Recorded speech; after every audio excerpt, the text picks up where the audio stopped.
Hey yo, what's good everybody? It's your boy Matthew Maley for MatthewMaley.com. Well, we're back on the couch. It's time for another weekly movie review. And, went back to another one of the films that I tried to record, well actually did record, but got lost between old cameras, broken cameras, memory cards, all that. So, I liked the movie so much, I decided that it was, even though I've seen a ton of movies lately, I decided that it was worth going back and re-recording to do a review of it. So, really, I mean, it was one of my favorite movies that I've seen this year, to be quite honest. Really liked how it was filmed, very well acted. Even though it was pretty straightforward, I mean, you knew what you were getting into. It wasn't like there was all kinds of crazy twists and plots and, whatever. But it almost didn't need that, It was just great acting, good action, and I thought it was very well done. So I'm talking about End of Watch, which stars Jake Gyllenhaal, Michael Pena, Anna Kendrick, America Ferrera, and Frank Grillo. Excuse me, my throat is still not better from last week. It's a very basic cop story. It's two LAPD officers, just regular street cops, beat cops.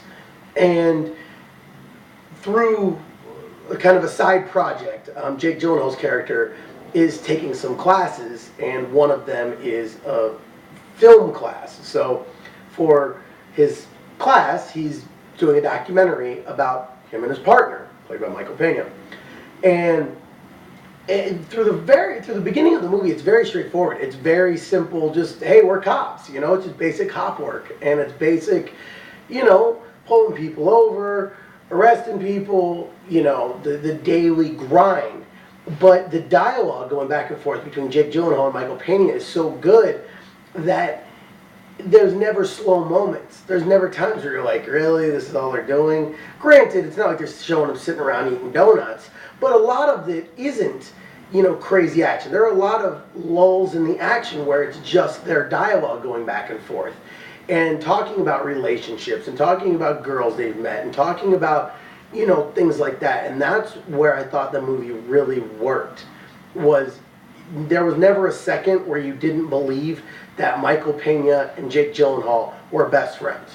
I mean, these were just two dudes who loved each other, were on the force together, had each other's back through anything, and that's what really made the movie to me.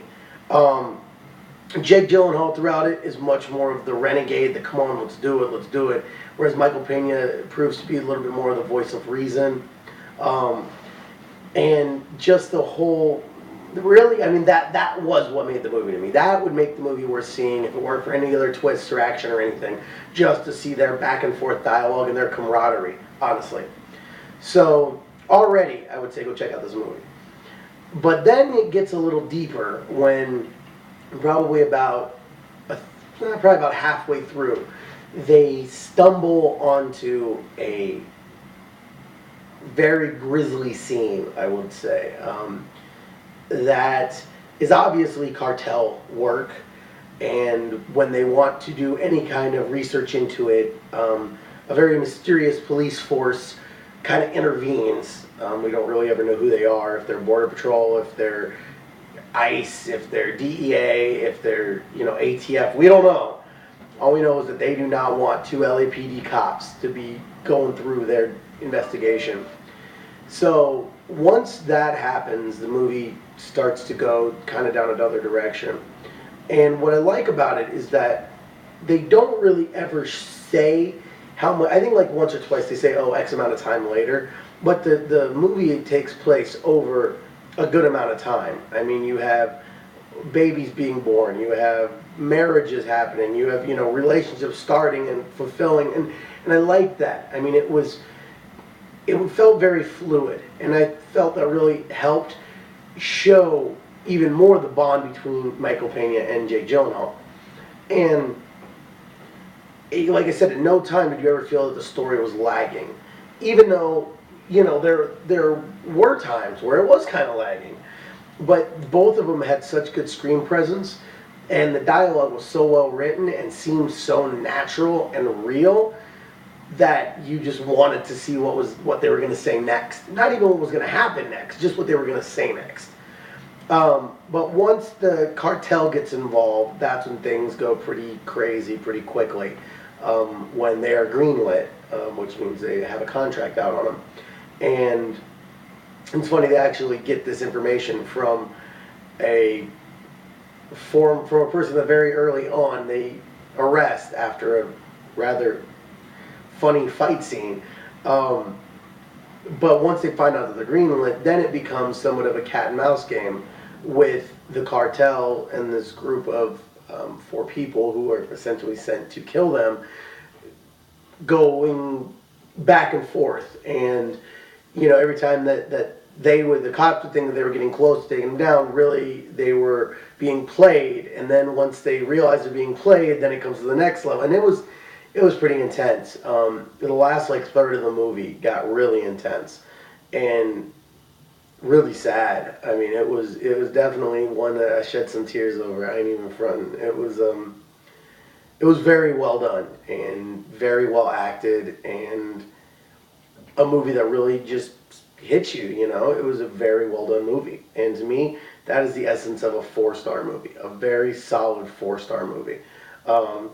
I will probably end up buying it. I haven't, yet. Since I moved out to Vegas, I haven't been building my collection as much as I used to. I don't have much room.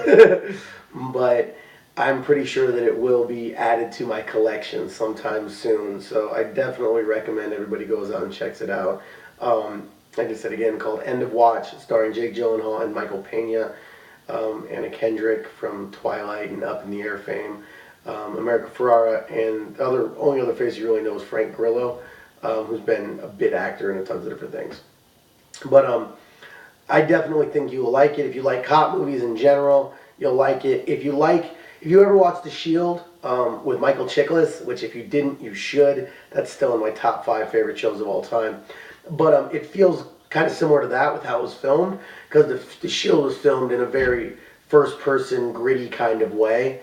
And I really feel that's how this movie was filmed.